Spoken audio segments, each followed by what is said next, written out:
नमस्कार मित्रों, जय शंकर। उत्तराखंड के प्रसिद्ध तीर्थ स्थलों को शब्द सुमन के रूप में संवारने के क्रम में आज हम आपको लिए चलते हैं पाताल भुवनेश्वर गुफा की ओर।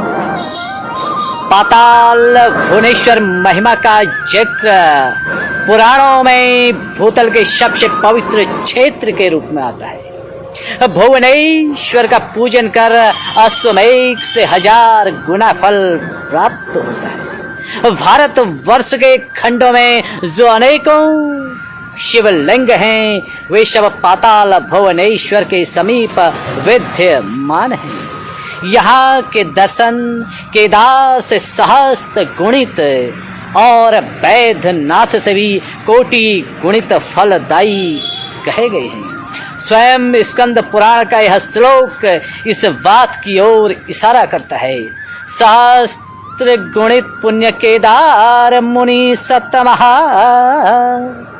वैद्यनाथम कोटि गुण कैलास संद्र सम फलवः। भूमंडल के इस सर्वप्रधान क्षेत्र में बद्री व केदार दोनों के ही दर्शन होते हैं। भगवान शिव की लीला अवर्णनीय है, उसका वर्णन नहीं किया जा सकता है। बाबा केदारनाथ जी की महिमा के प्रसंग में भी भगवान भुवनेश्वर नाथ जी का बड़ा सुंदर जिक्र आता है। जब जब भी भुवनेश्वर नाथ जी की कथा प्रसारित होगी, तब तब भुवनेश्वर भक्त राजा ऋतुपर्ण रामचंद्र जी के पूर्वज श्री रामचंद्र जी के पूर्वज राजा ऋतुपर्ण याद किए जाते रहेंगे। महर्षि भृग के अनुसार पाताल भुवनेश्वर सब क्षेत्रों में प्रमुख है। कहा भी है, पाताल भुवनेश्वर क्षेत्र में तम प्रतिष्ठिम सर्वेभ्य क्षेत्र मुख्येभ्य क्षेत्र में तदा विशिष्यते। इस क्षेत्र के दर्शन का सौभाग्य पुराणों के अनुसार सबसे पहले राजा ऋतुपर्ण को प्राप्त हुआ। सूर्यवंशी राजाओं में राजा ऋतुपर्ण 50वें राजा थे। ये श्री रामचंद्र जी के पूर्वज महान धर्मात्मा राजा सुदास के दादा, सर्वकाम के पिता, सिंधुदीप के पौत्र राजा अयुतायुष के पुत्र थे। इनका चरित्र सुनने वो पढ़ने वाला व्यक्ति इस लोक में कीर्ति को पाकर शिवलोक को प्राप्त करते हैं। कलयुग में तो इनका श्रवण समस्त पापों से छुटकारा दिलाने वाला है। स्वयं महर्षि व्यास जी कहते हैं, ऋतुपर्णस्य राजर्षि कीर्तनम कली नाशनम।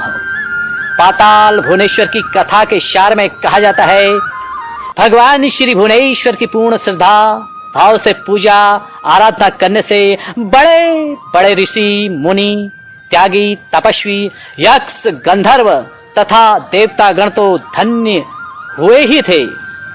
अनेकानेक राजा महाराजा भी भुवनेश्वर की कृपा से मुक्ति धाम के अधिकारी बने। पौराणिक ग्रंथों में उक्त सभी के त्याग तप भक्ति तथा मुक्ति के अनेकों प्रसंग आते हैं। ऐसा ही एक प्रसंग महाराजा नल को लेकर आता है। कथा प्रसंग के अनुसार राजस्थान स्थित पुष्कर नरेश नल चौपड़ खेलने के अत्यधिक शौकीन थे। वह अयोध्या नरेश तथा भगवान श्री रामचंद्र जी के पूर्वज राजा ऋतुपर्ण के साथ अक्सर चौपड़ खेला करते थे। दोनों के बीच गहरे आत्मीय संबंध थे। व्यक्तिगत समस्याओं के साथ साथ राजकाज के मामलों में भी दोनों परस्पर मिलकर विचार मंथन कर एक परम मित्र की भांति एक दूसरे को सहयोग करते थे। कहा जाता है कि एक बार राजा नल ने अपने राज्य में चौपड़ के खेल का विशाल आयोजन कराया, जिसमें देश भर के बड़े बड़े राजाओं ने हिस्सा लिया, परंतु अपने राज्य के कार्यों में व्यस्तता के चलते राजा ऋतुपर्ण इस आयोजन में भाग नहीं ले सके। चौपड़ के इस खेल में राजा नल अपनी अकूत धन संपत्ति के पश्चात सारा राजपाट भी हार गए। इतना ही नहीं, अंत में वह अपनी प्रिय रानी दमयंती तक को हार गए। अपनी इस शर्मनाक हार से राजा नल को अत्यधिक आत्मग्लानि हुई। हर तरह से वह घोर विपदाओं में घिर गए। पत्नी, धन, वैभव, ऐश्वर्य, राजपाट सब कुछ गंवाने के बाद वह एकदम अकेले हो गए। मरता क्या नहीं करता। आत्मग्लानि से पीड़ित, दुखी तथा असहाय होकर अंततः उन्होंने अपने मित्र राजा ऋतुपर्ण के पास जाने का मन बनाया।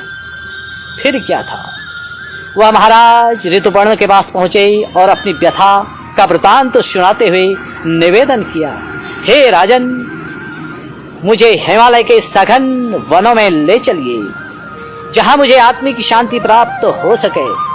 ऐसे घनघोर वन में छोड़ आइए जहां रानी दमयंती भी मुझे न ढूंढ सके और मैं अपने पाप का प्रायश्चित कर सकूं। मित्र को आत्मग्लानि की अवस्था में देखकर इसके बाद राजा ऋतुपर्ण राजा नल को रथ में बिठाकर हिमालय की ओर चल पड़े। कहा जाता है कि चलते चलते हुए जब दारुका वन क्षेत्र में पहुंचे तो भरी दोपहरी में उन्हें एक अलौकिक हिरन दिखाई दिया। उन्होंने सैनिकों को आदेश देते हुए कहा कि जिसकी ओर से हिरन भाग निकलेगा उसे मृत्यु दंड दिया जाएगा। संयोगवश हिरन राजा की ओर से ही भाग निकला। लाचार राजा ने सैनिकों के साथ हिरन का पीछा किया। रात्रि होने को आ गई, हिरन को नहीं ढूंढ सके। अंत में थक हार कर राजा ऋतुपर्ण वापस आ गए और सो गए। कहा जाता है कि स्वप्न में वही हिरन अद्भुत आभा के साथ प्रकट हुआ और बोला, हे राजन, मेरा पीछा करना छोड़ दो, मैं कोई मामूली हिरन नहीं हूं। एकाएक राजा चेतन हो गई और बोले, आप जो भी हैं मुझे दर्शन देकर कृतार्थ करें। मैं सूर्यवंशी हूं, अन्यथा मैं अपने प्राण त्याग दूंगा। तब उनके कान में दिव्य स्वर गुजे, हे राजन, आप मुझ तक पहुंचना चाहते हो तो सर्वप्रथम इस क्षेत्र के क्षेत्रपाल की आराधना करो, वही मुझ तक पहुंचाने का मार्ग बता सकते हैं। प्रातः काल होते ही राजा ऋतुपर्ण ने सैनिकों को वापस भेज दिया और राजा नल के साथ क्षेत्रपाल की आराधना आरंभ कर दी। 6 माह की घोर तपस्या के बाद क्षेत्रपाल प्रकट हुए और प्रसन्न होकर बोले, इस घनघोर वन में एक अलौकिक गुफा है जहां भगवान शंकर 33 कोटि देवताओं सहित विराजमान हैं। स्वयं शेष नाग जी वहां के रक्षक हैं।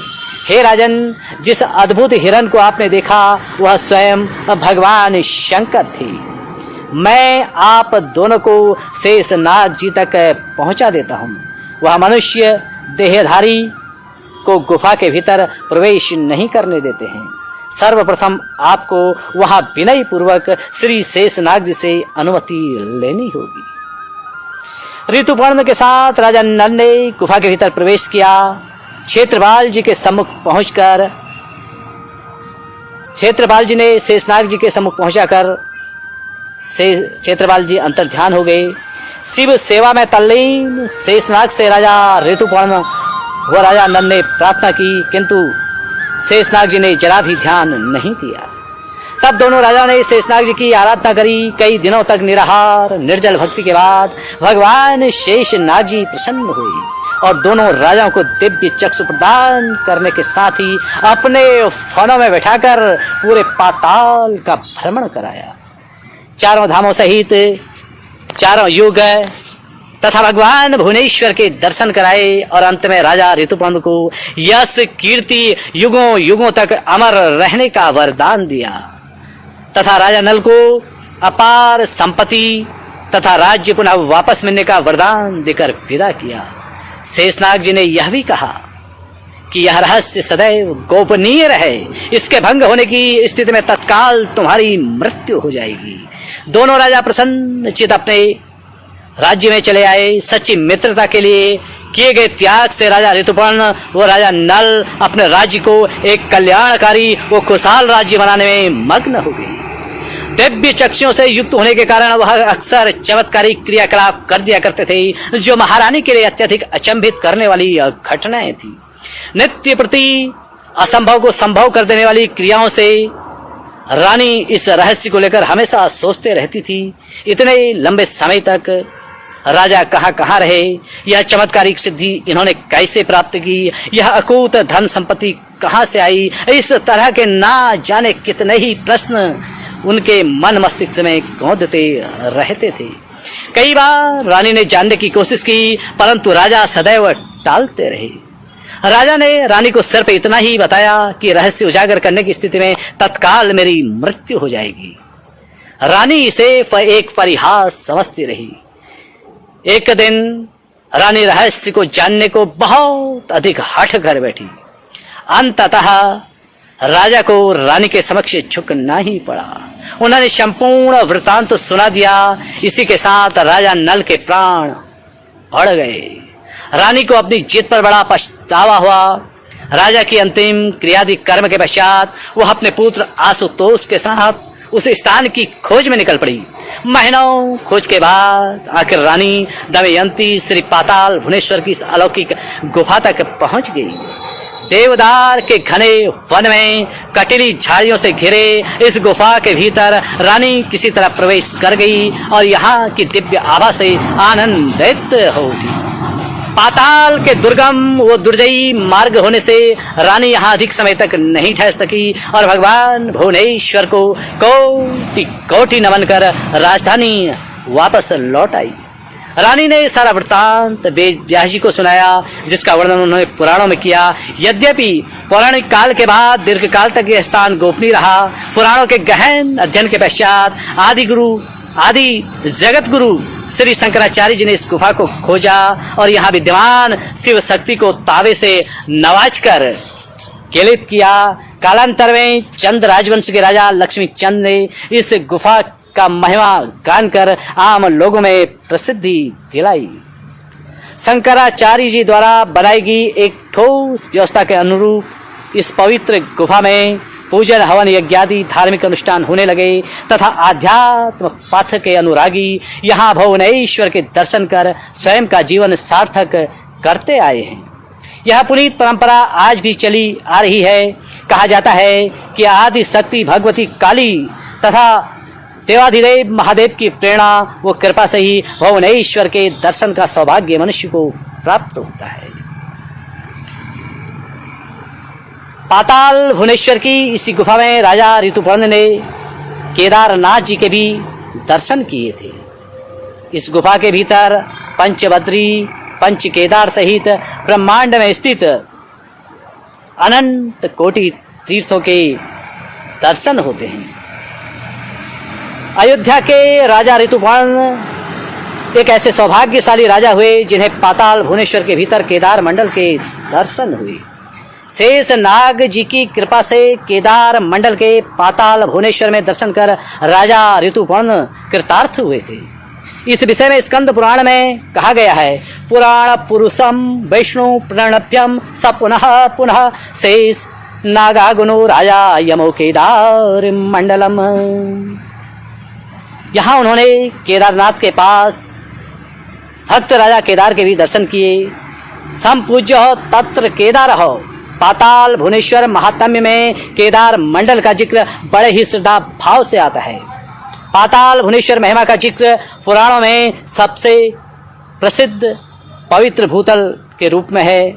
यह गुफा जनपद पिथौरागढ़ के गंगोली हाट तहसील के अंतर्गत पाताल भुवनेश्वर गांव में पड़ती है, जहां दूर दराज क्षेत्रों से भक्तों का आवागमन लगा रहता है। बहरहाल कोरोना वायरस संक्रमण काल के इस दौर में गुफा के कपाट बंद हैं। जब भी गुफा के कपाट खुलें आप सभी आइए और भगवान भुवनेश्वर के दर्शन कीजिए। भगवान भुवनेश्वर आप सभी का मंगल करें। भगवान भुवनेश्वर को समर्पित शब्द सुमन की श्रृंखला के इस प्रथम भाग में जो भी त्रुटि हो उसके लिए क्षमा याचना सहित अगले क्रम में हम आपको पाताल भुवनेश्वर के भीतर स्थित तमाम